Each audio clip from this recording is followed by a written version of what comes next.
Our guest today is Dr. Andrea Mata. Statistically, she should not be as successful as she is. The daughter of a Mexican immigrant, she grew up in a gang-infested 9-block, unincorporated neighborhood on the south side of Chicago. Andrea learned the value of having a strong and loving family at an early age and attributes much of her success to her close-knit and sarcastic family. Andrea graduated summa cum laude with her Bachelor of Science degree from Valparaiso University, and I apologize for the pronunciation of that. While there, she majored in psychology and minored in criminology and urban studies.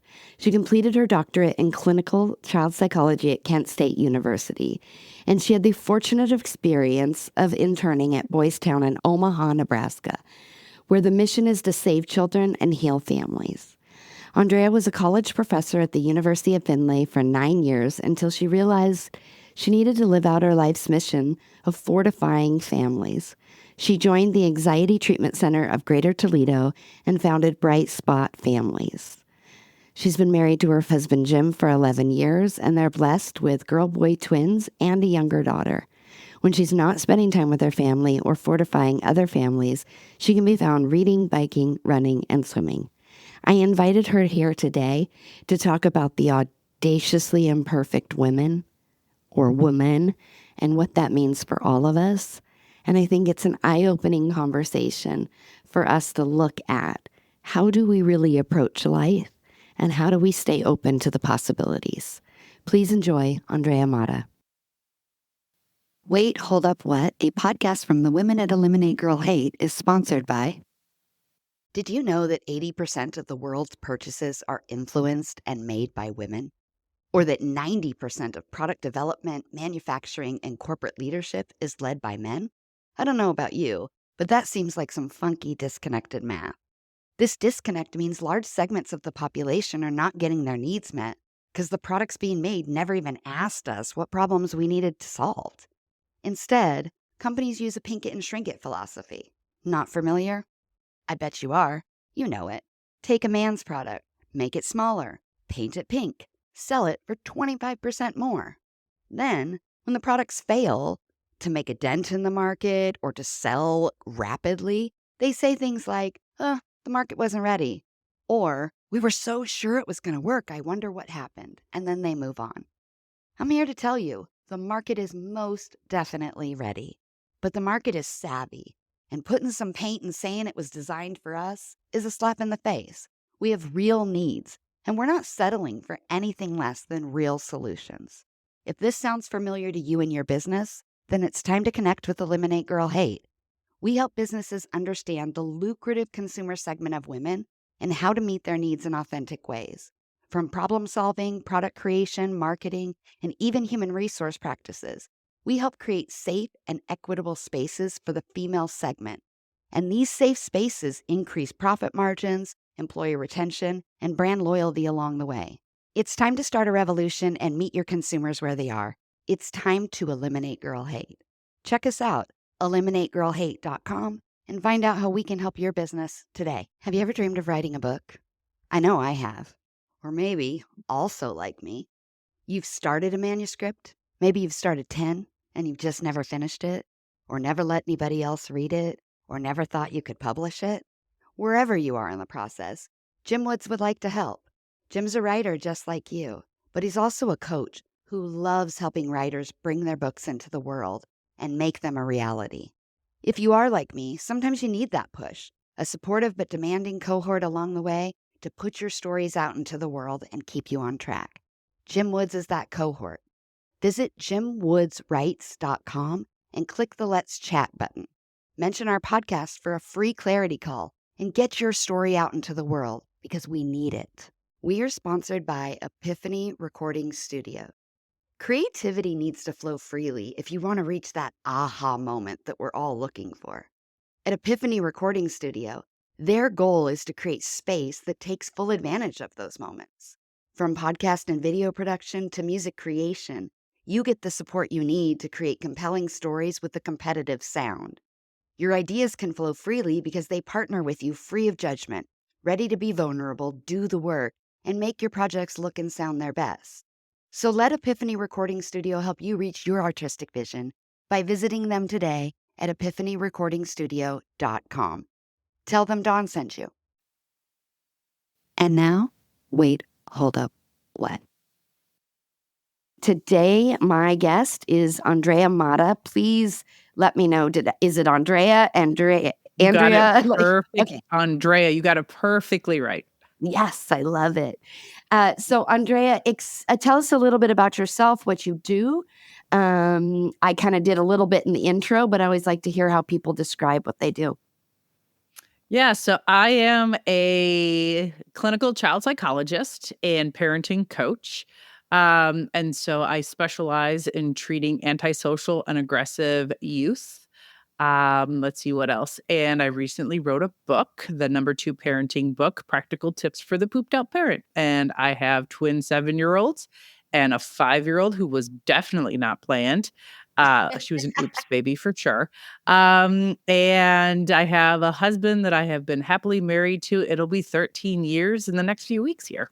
Wow, that's a Mhm. lot. Yes. When did you launch your book?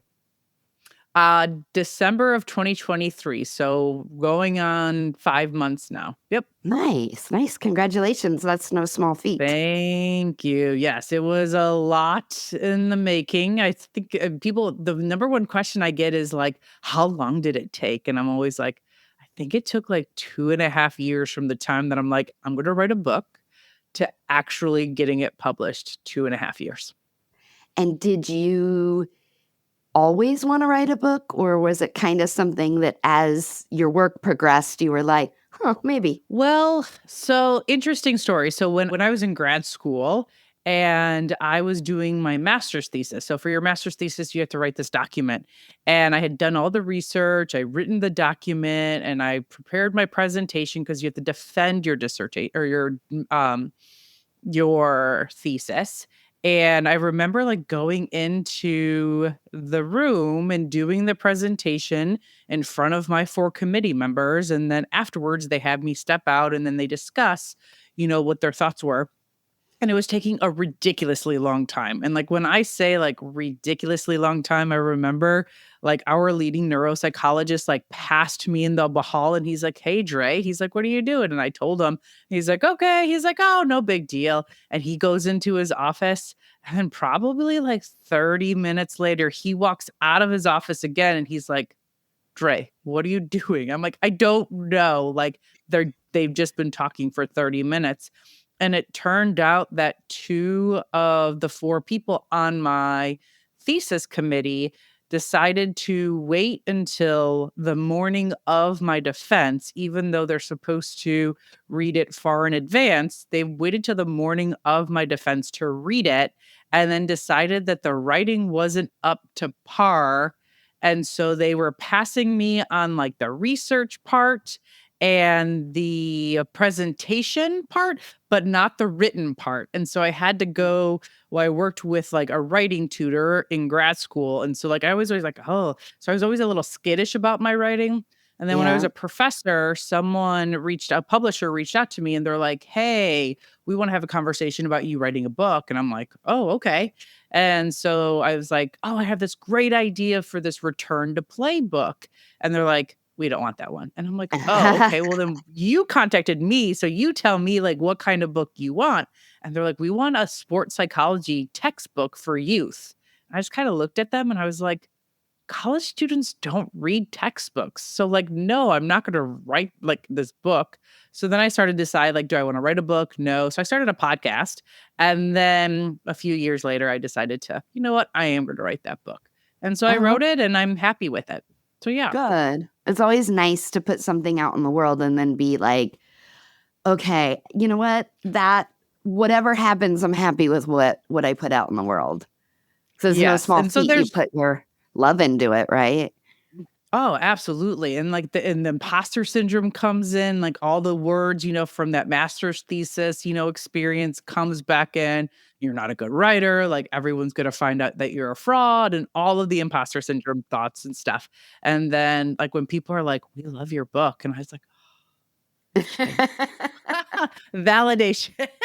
I hear you.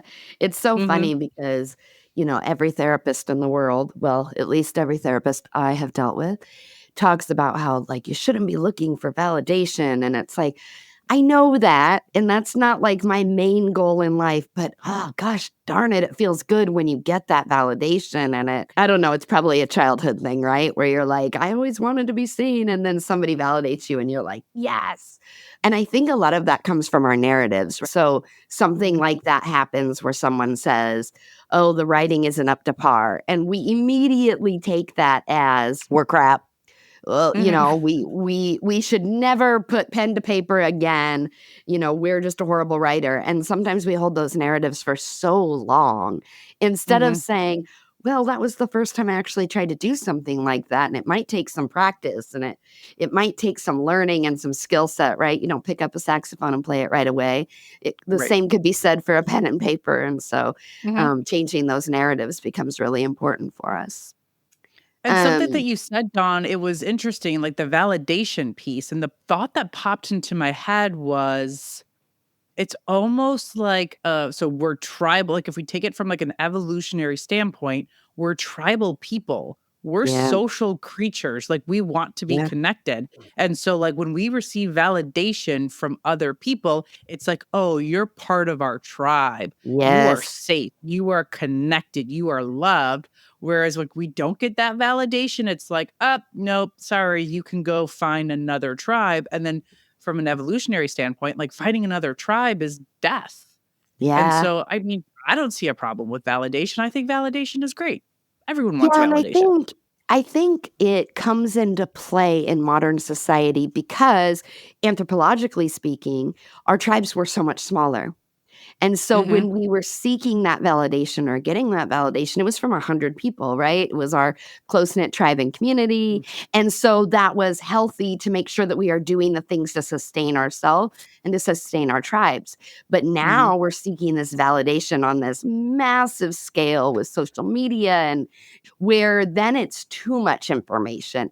And we're trying to get validation from tribes that might not be for us or about us. mhm. And then for a long time, it became very homogenized because of that. I use the word homogenized way too much, but, it was because we had one TV show that we all sat down at 8 o'clock to watch and Yes. one sport or whatever, and now culture is shifting again where we have all this niche content and these Mhm, little pockets and places that we can go to feel seen, and so there's pluses and minuses to that expansion of our community and tribe that can go both ways. But sometimes the yeah, validation, we can be looking for likes and comments and reshares in a place where maybe we shouldn't be getting those. And so I think that's where the validation comes a little sticky, mhm, is how to know whether or not it's a healthy form of seeking validation or it's that crack addict form of mhm. The seeking dopamine validation. hit, like, I need the next dopamine. Exactly. Yeah. Exactly. And I actually think that's a really good segue to kind of what we came here to talk about, right? In speaking with you before this, we talked about even though most of your work is with kids, it's really around the family unit. And Mhm, a large portion of any family unit, some might say the core or the heartbeat of a family unit is the mom. And with that comes a whole set of adjectives that are used to describe that, whether it be ourselves or other people describing us. And I say us proverbially because I'm not a mom. And then this idea of perfectionism comes a little bit into play, mhm, especially again in this modern society where we're comparing ourselves to everybody on that little tiny screen on our phone. And you had mhm, said to me that you do, and pardon me if I say it wrong, a program or a coaching or a training called the Audaciously Imperfect Woman. And I immediately was like, oh, what is this? And I need to know more. And so, first of all, tell us a little bit about what that is that you do around that subject matter. And then let's kind of dig into it. Yeah, so I used to be a professor for 9 years, and then I have since left academia, and one of my colleagues and friends that's still at the university, she's the dean of business now. She reached out to me one day around this time last year, and she's like, "Hey," she's like, we're putting together this Bravely Leading Women's Conference. Like, would you be willing to present? And I was like, yeah, absolutely. I was like, what do you want me to talk on? And she's like, I want to talk about boundaries and this and this. I was like, yes, I can definitely talk about that. And so then a few, months later, they're like, hey, the name of your workshop is going to be Bravely Imperfect. And here's some things that we want you to talk on. And I was like, okay. So I created this whole talk around this bravely imperfect idea that they kind of had like set aside for me. And then there was a company, well, I mean, everyone knows the company, it's Sam's Club. They reached out to me because they were doing an event for 125 of their female like managers and assistant managers. And I was talking to them about what they would want it to be. And I brought up this bravely leading thing, and they're like, yes, that's what we want. And so I changed bravely to audaciously because audacious is my favorite word. And so I was like, okay, audaciously imperfect. It's a talk or it can be a workshop. I can, extend it out to whatever the audience or what they're looking for. And it essentially just talks about how the first part of it talks about how our society is, in my belief, is currently obsessed with women doing everything.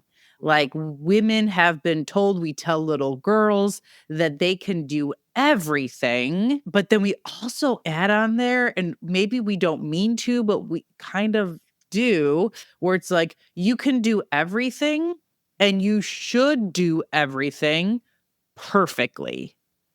And then what that means for women as we continue to get older and we take on more of these roles and we become career women and wives and mothers, and how those expectations just continue to gather and gather and gather. And then it's just so debilitating. Mm. So in there, I talk about being audaciously imperfect means challenging other people's expectations of you and fearlessly living your life on your own terms. Whew. Sorry, it's so, I got to imagine that when you walk into a room and you even just intro or describe that there's a Mhm. knowing that comes over the faces of the audiences. Mhm. I'm a speaker as well, and I'm the type of speaker that reacts very much to the audience. It's one of the reasons I have so far declined the TED universe, because I don't wanna, memorize a speech and give it. I wanna see somebody in Mhm. the audience making a look and address it and talk about it, right? And with Mhm. a subject like this, I just have to imagine the looks of the faces in the audience, of recognition, of identification, of shame, and also being seen, and acceptance, Mhm. and then being the deliverer of that message and all that input you're getting as you're saying that. So I want to back up first and ask, what you said audacious and audaciously is your favorite word. Mhm. Why? So people that know me are not surprised by this. I used to hang out with like the football frat, and I had one of my closest friends who was a football player. His nickname was Meat. And what we would do, and people were like, "Wait, you would hang out with the football players?" Like, and like it wasn't like drinking and intoxication. I mean, some people did that, but like what Meat and I would do is we would like sit around because he was like a videographer and a video editor, those kind of things. And so he would like, I remember we would watch like goofy British he would, like, show me, like and expose me to, like, goofy British, like, off the cuff videos that, like, I would never ever choose to watch on my own, and we would eat these, like, crispy, like, $1 pizzas that I still have, like, this, affection for. Yeah. And I remember, like, we were talking one night about it, and I was like and I was preparing for the GRE, and audacious is one of the words on the GRE, and it just clicked. And so I remember telling Meat, And he was like, maybe it's your favorite word because you are it. And I was like, Mm.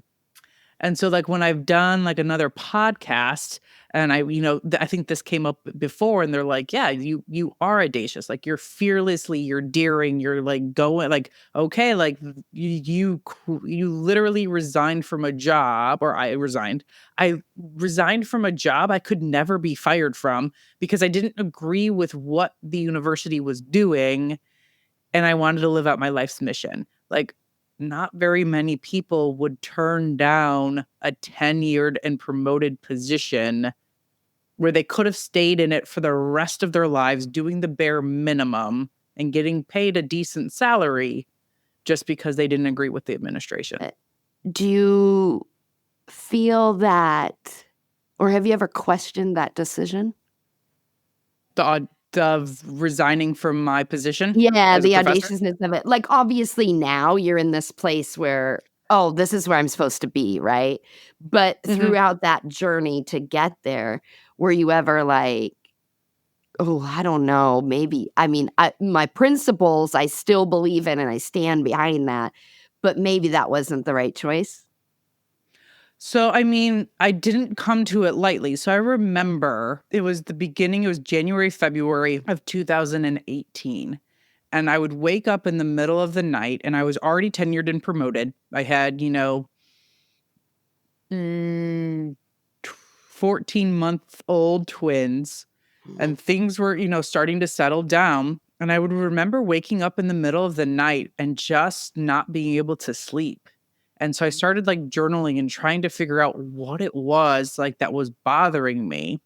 And I started to realize, like, oh, I'm not living out my life's mission of like helping youth. Like, mm, yes, I'm delivering lectures that lots of college students enjoy attending and they're gaining valuable knowledge, but then it's only to a small percentage of the population. Like, what impact is that having? And so I mm, started to, like, move more towards wanting to leave the university, and what does that mean to leave the university? And I was, like, kind of brainstorming ideas of what that would look like to not be a tenured professor anymore, something that I had worked, 6 years to earn my PhD, and then I, got the tenured position, and then I became tenured after, 6 years, and all of that effort and cognitive dissonance comes into play, and all of those things, and I was moving in that direction, and then I remember it was March 27th of 2018, I realized I was pregnant, and the reason and most people are like, "You do know how you get pregnant, right?" I'm like, I realized how women become pregnant. I'm not an idiot. But we were told in 2015 that we would never get pregnant naturally. And so we mm, went through IVF to get our twins. And so we were going through life with the same idea that, like, we would never get pregnant naturally. Well, surprise, we mm, got pregnant naturally and we had no idea. So then it was like, okay, like, we have to readjust, like, we have to figure out, like, what are we going to do, because now we're gonna have a third child that we were not planning for, that we weren't anticipating. I mean, we were in discussions, my husband was like, "We should have 3," and I was like, "No, we should stick with 2," and he's like, "We should have 3," and so it was back mhm. and forth. Well, it was decided for us, and so then it was like, okay, well, it would be dumb to leave the university because they gave me a 9-month paid maternity leave with the twins. Wow. And I was like, yeah, like, and someone was like, "You don't like, people don't get that." And I was like, "I completely understand." And so I was like, "Well, I'm not gonna leave the university now when I have this newborn because then I'm gonna get 9 months of paid maternity leave again." And so I decided to stay and kind of, continue doing what I was doing for a few more years. You know, audaciousness and perfectionism, Mhm. while they sound really good in a, headline together, Mhm. there are also some things that probably work counter, to those 2 words working together, right? Because Mhm. perfectionism would say, "I've worked my whole life for this one thing, to become this professor, to be tenured, to have stability, to be able to mold the next generation, and you get that. But audaciousness tells you, oof, that's not enough. And my original goal or dream, maybe it wasn't big enough. So then do you struggle with the fact, like, does then perfectionism come out even more as you turn and pivot and try something else and say, I need to do something else and it better be good because I just gave up all of this? Well, I think when I first left, it was when I first resigned, or at least when I told my chair of my department that I was resigning, in like late February, early March of 2021. I remember at that point, the plan was there was a lot of uncertainty going on because not but some uncertainty. And so, like, I knew that I always was able to join the practice that I'm currently a part of, and that that would be a stable income and doing, therapy for youth and couples and families, and that would be a stable income. The uncertainty piece came was that there was this large company that was interested in me coming on and serving as like a thought leader in the parenting and marriage space. And so that was really the catalyst for me being like more not uncomfortable, but like considering leaving academia. And so that was the uncertainty piece where I was like, okay, well, I know I'm a good like I know I'm a good clinical psychologist. And then it was more that having to realize that I was like, if I did get this opportunity, which I ended up not getting that opportunity, um, that I was going to have to become uncomfortable with knowing that I wasn't perfect, and I was gonna have to accept my imperfections, but then I also have high levels of grit and a like a pretty severe high growth mindset, and so kind of mixing the audacious with the perfectionism, but then the grit and the growth mindset I think the grit and the growth mindset balances out or can keep my perfectionism in kind of under wraps for a little bit, if that makes sense. Mm-hmm. When you present this workshop, anybody who's a speaker knows there's always a few people who come up to you after you speak. Mhm. And what's the number one thing they say to you afterwards? I think they they get they say like thank you for understanding what it is like to be a mom in today's society, Mm, and that the expectations that whether they are imposed by ourselves or imposed by others are much of the time not doing women any favors when it mm, comes to their mental health. mm, Because women, we're starting to get burned out with all of the expectations because we think we have to do everything and we have to do everything perfectly. And so lots of people talk like ever since COVID, there's lots of, talk about physician burnout. But there's yeah, not a lot of people talking about parental burnout and like personal like parental burnout is the one that I talk a lot about, right. and the fact that like 5.5 million parents across the United States have clinically significant levels of parental burnout that's not doing them, their spouse, or their children any favors. But yet, people aren't necessarily talking about it because there's no ROI. Like, we're Mm, so focused on ROI, like physician burnout.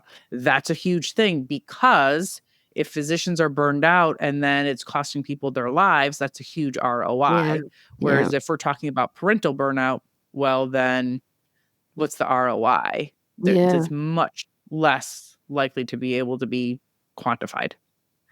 If we back up and talk about specifically with women and mothers, childless women, do you think some of this idea or this concept of having to do it all comes from a history of not being able to do anything outside of the home.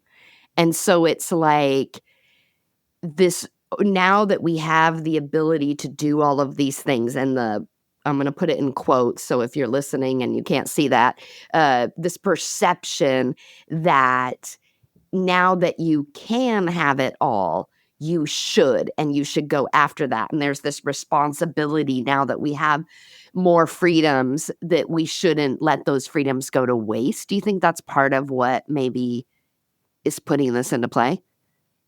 I think so, because think about how, like, so the women that have come before us and all of the time and energy and resources and the fight that they had to go to in order to elevate women to a similar level as men. And then there's that cognitive dissonance, right? Like, oh, well, we could do this.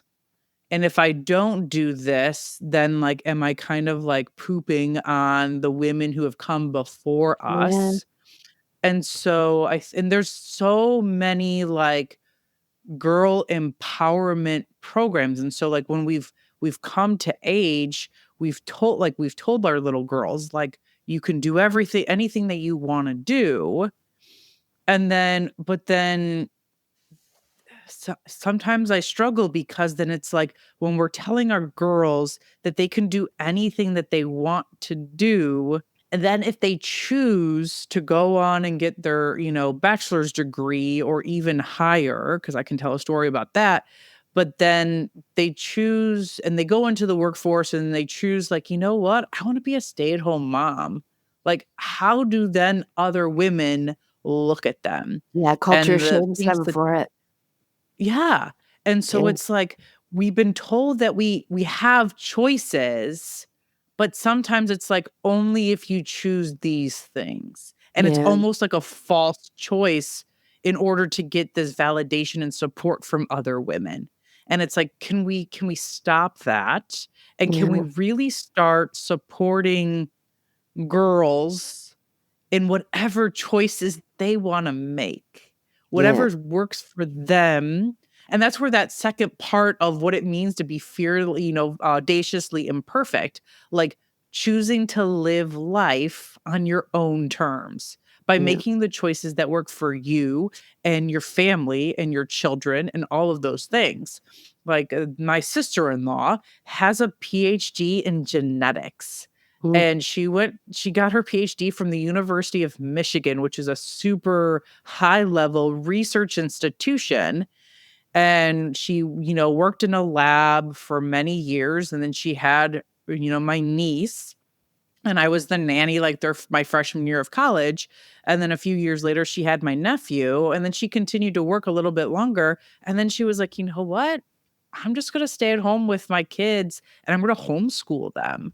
And I mean, I was guilty of it too. I'm not going to say here that I was like, what? Like, you have a PhD in, genetics. Like, oh my goodness. But then I started to realize, like, no, like, if that's what she wants, that's what she wants, and that's her choice. And isn't that what the feminist movement was all about, is yeah. to allow women to have choices. And I think too, it goes both ways, right? Because Mm, this idea of femininity and shame as a, so I'm a 40, and that probably sounded horrible on the microphone, but I meant it to be. I'm a 48-year-old woman who's single. I've never been married. I don't have any children. mhm, And there is a lot of shame in that comes from both women and men, right? Like, mhm.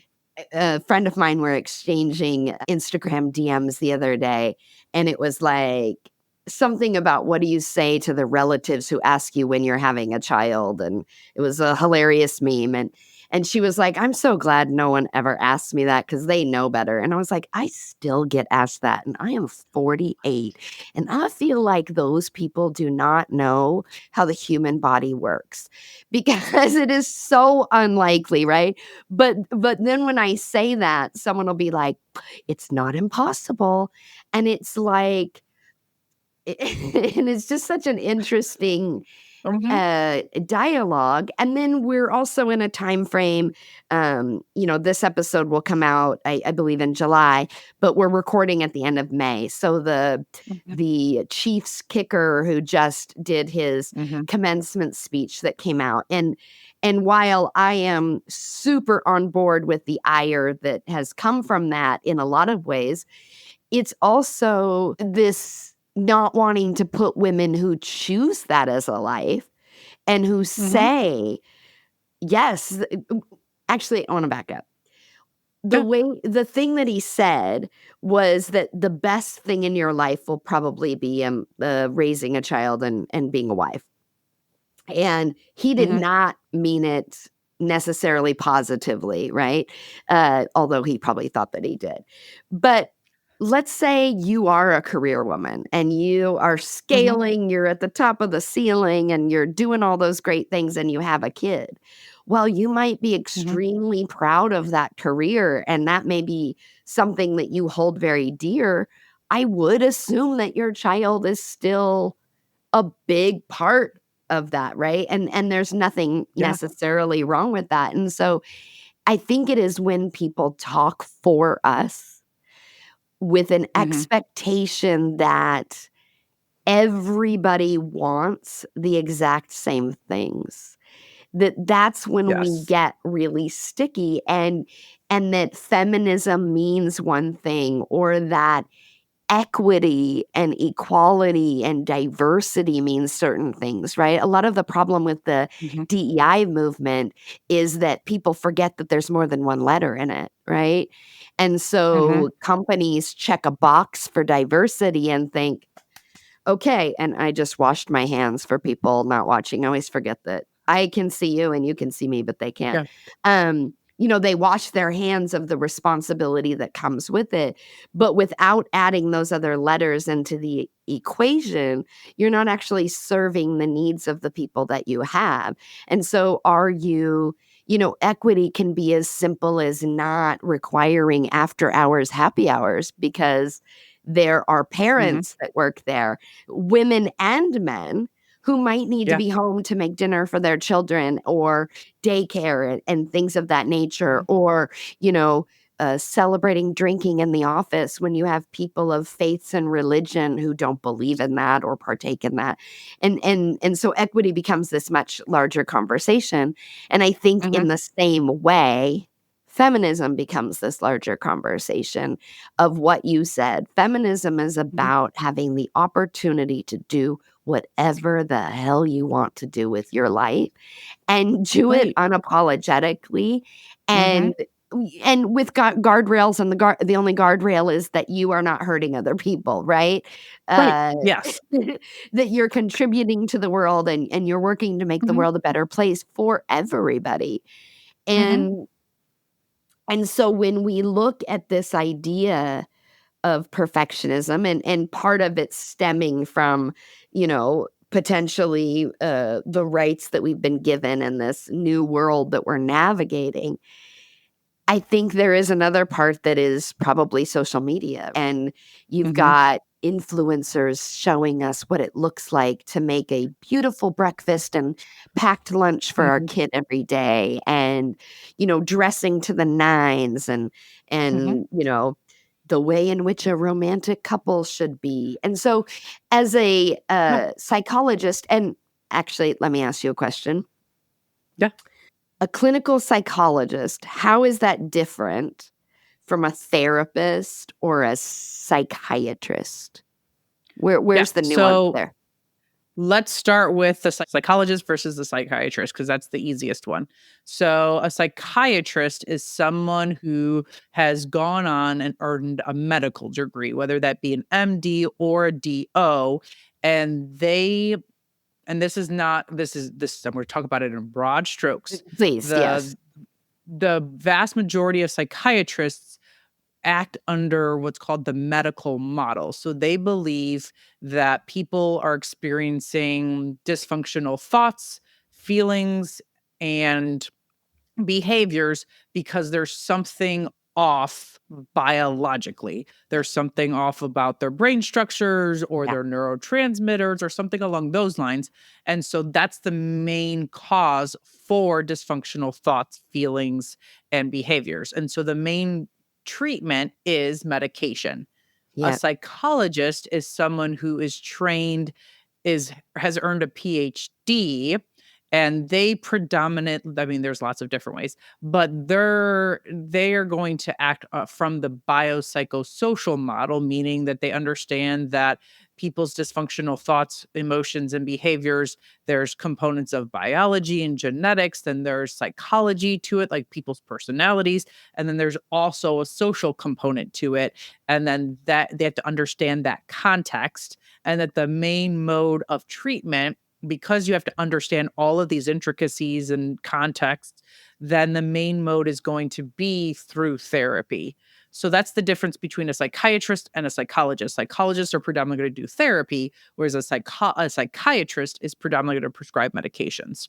Okay. Now, the difference between a psychologist and, say, a master's level therapist is that, so there's master's level counselors, and then there's master level clinical social workers, and then um, there's counseling psychologists, and there's clinical psychologists. Okay. So the psychologists all have a doctorate degree, whereas the other two that I spoke of, the master's level therapist, counselor, and then the master's level clinical social worker, they have master's degrees. The training for those, other than the time, because one is like a 2-year program, so that's the master's route. And then the psychologist route is it's typically right now 5 to 7 years of training in order to earn that degree.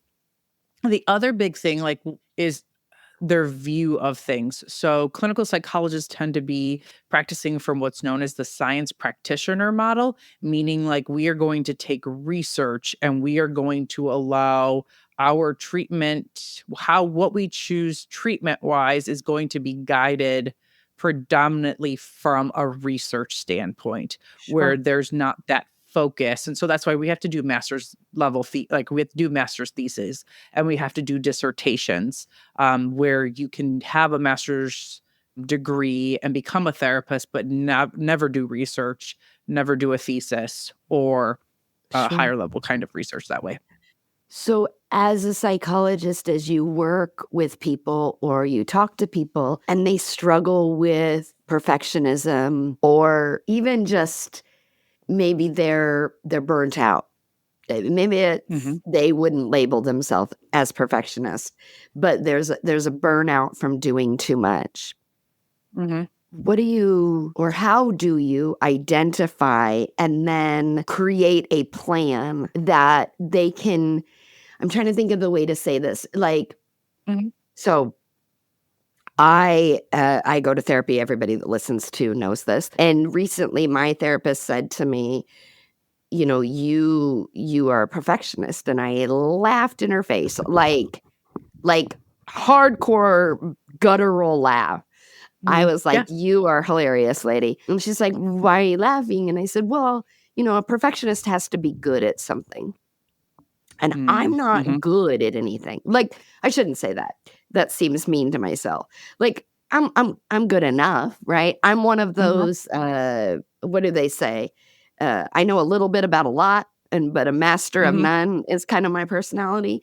And Yeah. she's like, "Well, that's exactly what a perfectionist would say." Hmm. And I was like, "Oh." And you're shaking your head, yes. So Hmm. so I guess what I'm asking first of all is, how do you know when someone is a perfectionist? How do you know when that's what they're struggling with? So I think it takes quite a bit of discerning, and I had just recently posted a post about this, about case conceptualization, and really trying to understand an assessment being super important.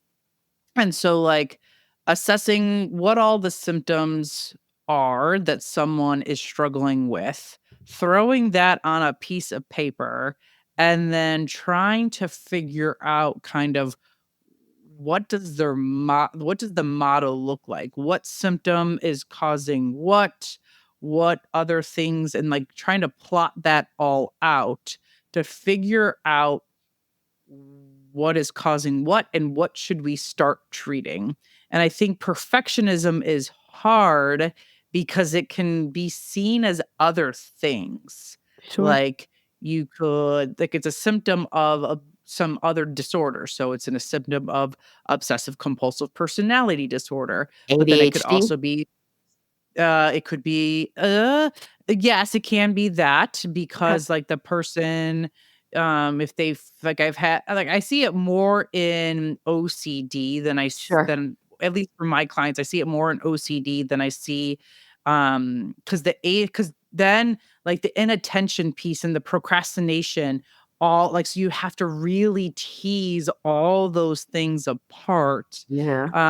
to figure out what is going on and what's the best level of treatment. Because I have this teenage boy right now as a client, super smart, super, super smart, and has been diagnosed with ADHD, has been diagnosed with OCD, and a lot of what we've kind of realized, because like super, super smart, but like got earned a D in English for the third quarter.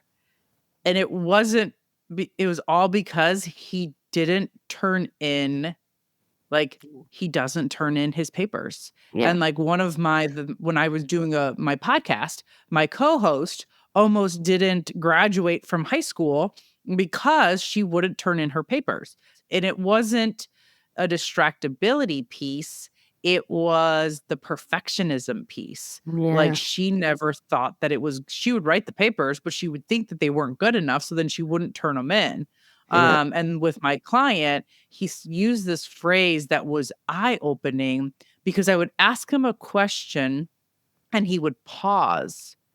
And there would be a really, really long pause, one that you would not expect someone who was as smart as he was to pause. And eventually he was able to articulate what he was doing when he paused. And he said, I was backspacing myself. So he would think about what he wanted to say, and it would kind of come into his mind, like, as you can imagine, like, your Yeah. mind, like, up here being like a Yeah. computer screen. He would write out what he wanted to say or how he wanted to respond, and then he would erase it all, Edit it in real and then time. edit it in real time, and then type it back out, and yeah, so, like, and if anyone who's ever done any kind of writing, it's like you don't edit in real time. At least that's not what my writing tutor said. Like you brain dump everything. You Yeah. just throw everything on a sheet of paper and then you go back and edit. So I think, yeah, that perfectionism, like I think when it comes to perfectionism, like you really do want to go to a mental health provider that really gets into that case conceptualization, is able to tease apart Yeah.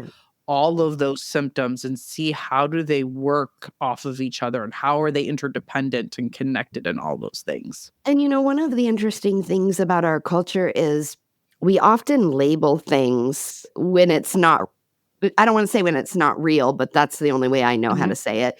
Because I would say we are currently in a culture of perfectionism, whether you're female, mhm, male, you're 50 or you're 15, mhm, because there's so much judgment and public mhm, shaming that there's this idea that we have to do. And so what we're talking about in the context of this, there's two layers. There's a clinical perfectionism, if I can call it that, or a mhm. diagnosed perfectionism. And then Yeah. there's this just natural thing that's happening in our culture now, where we think we have to, look a certain way, be a certain way, and do a certain way. And it seems to be growing. And it can be attributed to anxiety and to burnout and to stress and all of those things. And so I do want to preface that, because it's easy to self-diagnose and be like, oh, me, I'm totally a perfectionist, right? And that could just be, Mhm, be a lot of things. But there is also this thing that is much larger, and that people do need to get uh, or likely to get professional help, and that there are coping mechanisms and ways that they can deal with that. mm, And I want to label that because, sometimes people listen to something like this, and then they go out and they're like, oh yeah, because we do that with ADHD, right? We do that with Oh, bipolar, we yes. do that with depression. Mhm. Whereas like there are different levels and layers to Yes. all of that and Mhm. what those mean. And that's not to shame anybody that's at a level here and a level there. It's just to Right. put it into context. Mhm. Um, if you're walking down the street or you finish a presentation and I know that you're going to roll your eyes when I say this because everybody's looking for a soundbite. Everybody's looking for Mhm. the top 3 things I can do to lose 5 pounds or whatever, but I'm still Mhm. gonna ask you, Yeah. if someone is feeling audaciously imperfect, what are the 3 things that can get them there? So, because in order to get there, you probably struggled with being ridiculously perfect to start, Mhm. or at least this idea of it, right? Mhm. So, how do you start taking the steps towards being okay, being audaciously imperfect? So, the number 1 tip, so I don't even think, I mean, there's multiple steps to this one, but, like, my Right. number 1 tip is someone who if they want to be audaciously imperfect, it means looking at what do you value. Is it your career? And, like, in the current season that you're in. So, like, I usually say within the next 12 weeks, what is it that you truly value? Like, is it your career? Is it you being a spouse? Is it being a parent? Is it being, a daughter or daughter or a son or an aunt or an uncle, anything along those lines? Is it being a friend? Is it being a community member? Is it your physical health? Is it your mental health? Um, your financials, your house? Like, what is it that you value most? Meaning, like, what is it that you perceive to be the most important? And you can rank those, and I actually do this in the workshop, and some of the women, they're like, "Well, everything, like, all of these are important." And Yeah. I was like, "No, you have to rank order them. You have to say, 'This is my number 1. This is my number 2.'" And they're like, and then I tell them, like, "You don't have to," and I crack the joke, like, "You don't have to be perfect. Like, these can change. Yeah. Just where you're at right now, rank order these." And then I have them think about, like, okay, what's your schedule like the last few weeks? And where are you spending your time? And we start to have a conversation about, are you living a value-based life? Are you spending your time and your resources and your finances on the values that you say you value the most? And if you come back and say, no, there's a mismatch, well, then we talk about living a value-based life. So, okay, in the next 12 weeks, which of these values do you really want to focus in on? Because lots of perfectionists think, oh, we're just going to focus in on all of the things. Yeah. And I'm like, no, no, no. Like, and I talk about this with parents and clients all of the time. We are focusing in on one behavior at a time. And Yeah. so it's like, okay, what do you want to be focusing in on? And what does that look like? And then we do goal mapping. So we're like, okay, what's the goal? And okay, here's the outcome goal or the performance goal. And then we're going to work backwards and come up with process goals, things that you can be doing on a daily or weekly basis that's going to move you in that direction. And then reevaluate how things are going so that you can start living a life on your own terms. Yeah. And we might explore, okay, why is that value the most important to you? What's going on? Those kind of things. I love that for so many reasons. One is I'm a big believer in lists. Mhm. I list everything. Like the note section of my phone is ridiculous.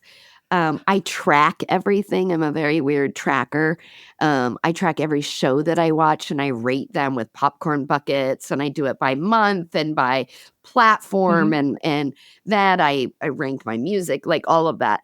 But when Okay. I work with whether they be employees or coaching clients, lists are a very big thing for me. And it's Mhm. like until you write down what you want in life and you Mhm. can like, I believe in the idea that you have to master all of your senses to really take Mhm. ownership of something. I'm a marketer, right? So if I'm gonna Yeah. do an event, the 5 senses are important to me. What does that event space smell like? What does it feel like? What Mhm. does it sound like, right? So the same thing in life. So if you're, if you're looking for a job or a promotion, if you don't actually know what you want, and I mean down to Mhm. the little tiny minutia. Do you want to travel? Okay, yes, I want to travel. Is Mhm. that global travel? Is it regional travel? Is it 3 weeks at a time? Is it 2 days at a time? Like, you're really getting into those details. And until you know that, it's really hard to know if you're happy or sad about something, or if something is Right. a win or a loss. And so I always work with people, and I'm very list oriented. So I really like that idea of doing that. The other Mhm. component of that is goal setting. So, culturally, we make fun of goals or resolutions a lot. And my Mhm. personal opinion is that most people don't know how to do it. And that is Correct. why it doesn't work. And it really is, again, it's about examination and Mhm. understanding the story you started with and the story that you want to end with or evolve to. I Mhm. actually have a box of notebooks that I bought this is probably 15 years ago when Target started doing their fancy designer collabs. And it was some Ooh. designer, I can't even remember who it was, but they did a box of notebooks and pencils. And I bought Mhm. them. I did a retreat for some friends and we went to New Mexico, and I bought us each this box, and the idea was to use it to goal set. And so it is the same box, and I just pull out that notebook every year, and I can Mhm. look at my goals for the last 15 years. And I ask the same questions every year, and I examine the year that I was in, and then I look at the new year and I break it down into subject matter. I'm very anal. And then I also vision board it afterwards so that I have Mhm. a visual for those goals. Yeah. And I will Mhm. tell you, 85% each year, I at least hit 85% of those goals. And Mhm. I am not a magician. I have struggles and all of those things like anybody else. But it's this idea that I've enacted my senses to make my Mhm. goals happen, and that I've identified the life, because an unexamined life is so dangerous. And I think that is also where your profession comes into play. Is so many people in culture want a magic pill that solves all their problems or fixes them, whether that Mhm. is a mental health disorder, whether that is weight loss, whether that is a Mhm. disease of a physical disease, right? And yet examination is such a part of healing of all kinds, Mhm. and this ability to be able to have somebody help walk you through that and examine something so that you can get out of your own narratives or your own head or your own stubbornness, because so many of us hold on to things so tightly. And I think that's part of Mhm. perfectionism, is this holding on to an ideal or an Yes. idea of something that may Mhm. or may not be true for us anymore. And it's the Right. releasing of that, right? And it is not easy work. I get told a lot that that's what I should have went in. I should have went into your line of work. And I was like, Mhm. no, nobody wants a psychologist or a therapist that's crying in the room with them, because that would be me. Um, but uh, it is this idea of having somebody walk alongside of you that I think makes the healing process faster in some Yeah. ways, but it also, to go back to how we started, it's a validation that the Mhm. healing work you're doing, that it's okay, and that it's Yeah. okay to fail and trip along the way, and to have an epiphany in the middle of the Mhm. night that you maybe should have had 5 or 7 years ago. Uh-huh. There's that Yeah. expression that, uh I can't even remember how it really goes, so pardon me if anybody knows the real one, but, like, God speaks to you in a whisper, and when you don't Mhm. listen, that whisper gets louder and louder and louder, and then eventually you get smacked upside the head, and, And whether you believe in God or not, right? It could be the Right. universe, it could be your Mhm. internal narrative or whatever, but a lot of times we're so busy trying to be perfect that we do not hear that internal compass Mhm. or that messaging that's telling us it's okay. You're gonna be Yeah. okay, and it's okay to do this.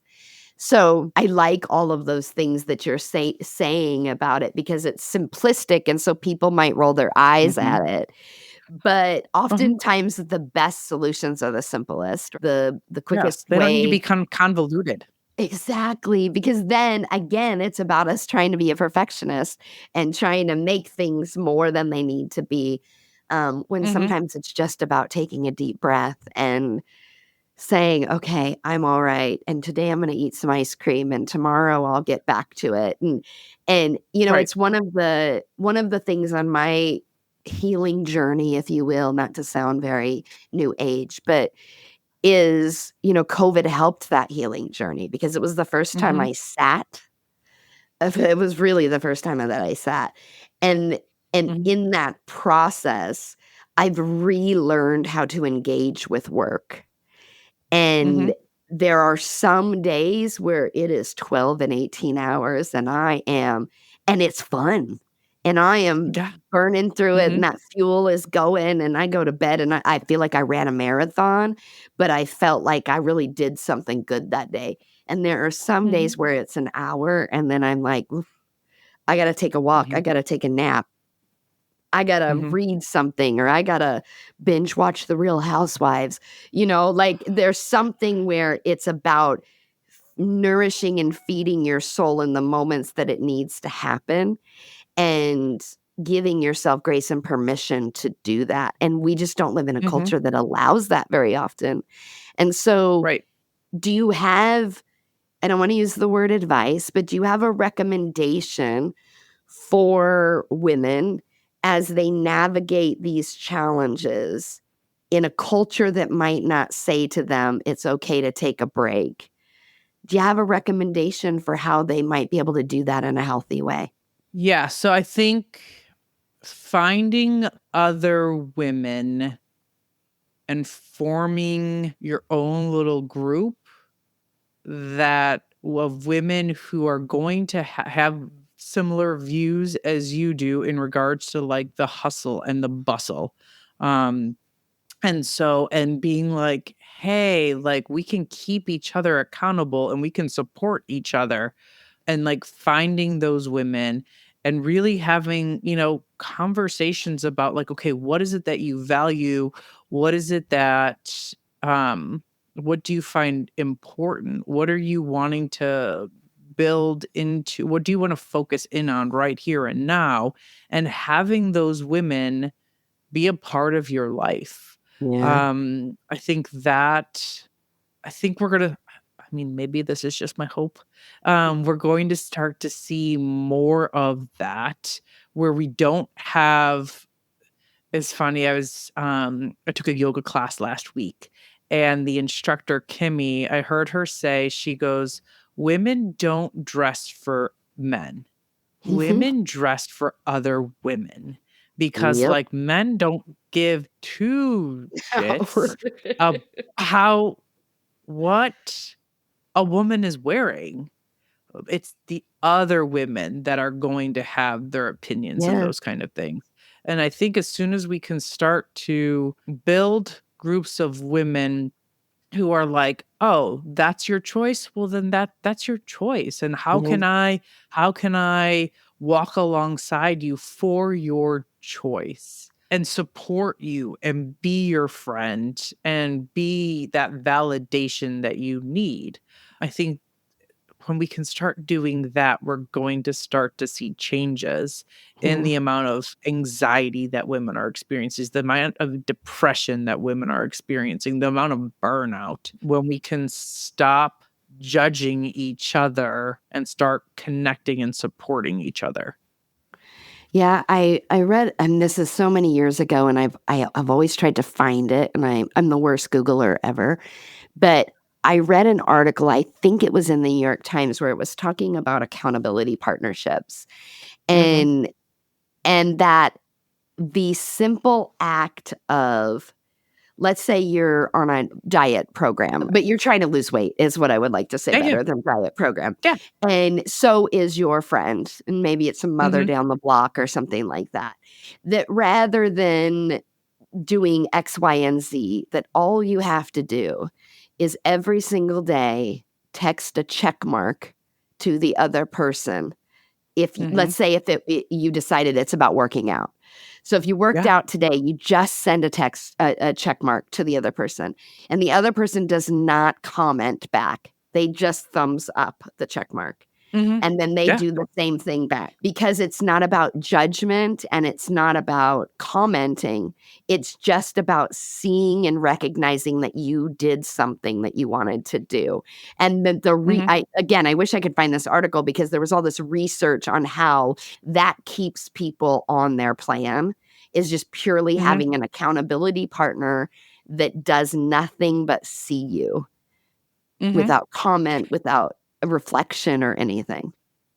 I always Well, thought it's that so was funny, Dawn, that you said that is because just last night I have these other 2 women, neither of them live near me, and they're both female entrepreneurs, and we're in this so we're part of this larger group of entrepreneurs where there's 10 of us in it, but then, like, the women were like, "You know what? We need to be able to have, like, these women conversations where we're talking about, like, should I wear this, like, hot pink heels for my TED Talk? Yes or no?" yeah, Those kind of thing. And yeah, so and just last night, we had this conversation where all 3 of us would like to lose weight, and so we started talking about being each other's accountability and, like, what yeah, does that plan look like, and we were brainstorming, and it's something similar, so it's like every day I think the goal is for each of us, like, every day we're supposed to track what we are eating, and every day that you don't track what you're eating, you have to put, like, a dollar yeah, into a jar, and then at the end of the month, all that money goes into a pool. And then whoever reaches their goal for that month, the pool of money gets divided across the 3 of us. gotcha. I love that. I Mhm. love that. Yeah. Accountability, and it's, I think I've said this on the podcast before, but it's about having supportive and demanding people in your life, and this Mhm. idea that it could be other women, it changes the narrative of that I think is wrong about catty and competitive women.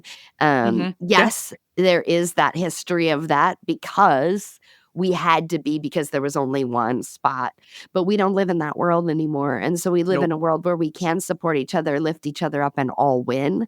Mhm. And that changes lives to be in each other's corner in that respect and in that way. And I think that's something unique to women, and Mhm. something to lean into. So I love that. Okay, so I'm going to close us out here. And I like to always give the guest the last word.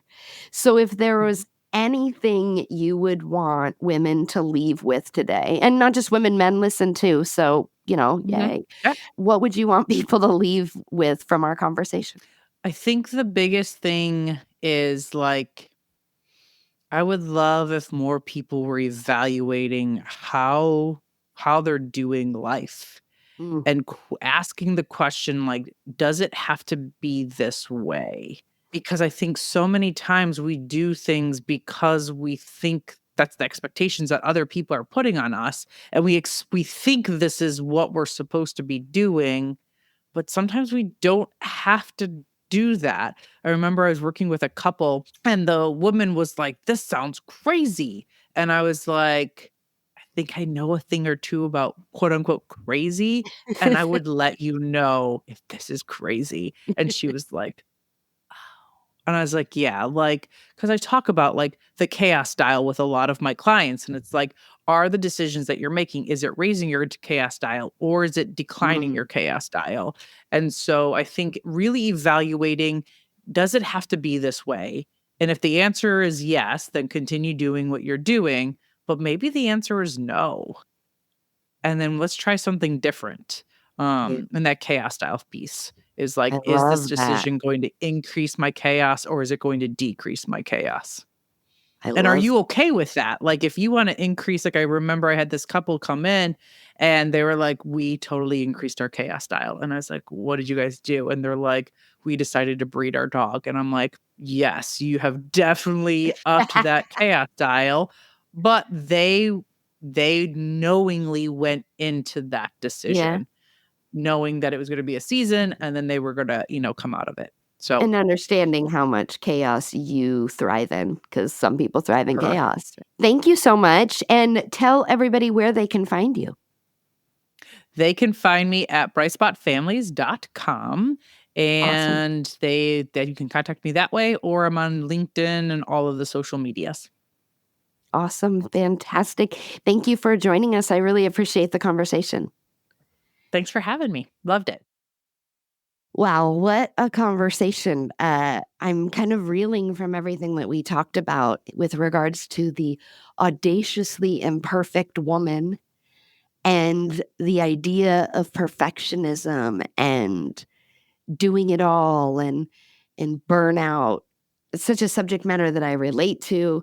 And most of the focus that we had was with regards to moms. And while that particular part I don't relate to, I think it's something that so many of us can connect with. And pardon me, I should have said this in the intro, but I am in the throes of COVID. And so my voice and the sniffling and I'm sweating like crazy right now. So I'll probably make this a short outro. But I wanted to touch base on one thing that she had said at the end, and that was this idea of the chaos dial. I loved this as a visual of really determining, what you want to allow in your life and what you wanna keep out of your life at any given time. And the reason that I love it so much is because we tend to be so rigid with what we say we will do or allow or bring in. But this idea of a dial and knowing that you can turn it up or turn it down at any given time allows us space and grace to say, "Right now, I cannot." Right? I've gotta turn that chaos dial down because I just don't have the strength or the bandwidth to be able to handle all of that. And it's determining how much chaos works for you at any one given time because different people thrive in different levels of chaos, but also we thrive at different levels of chaos in different situations and different timelines.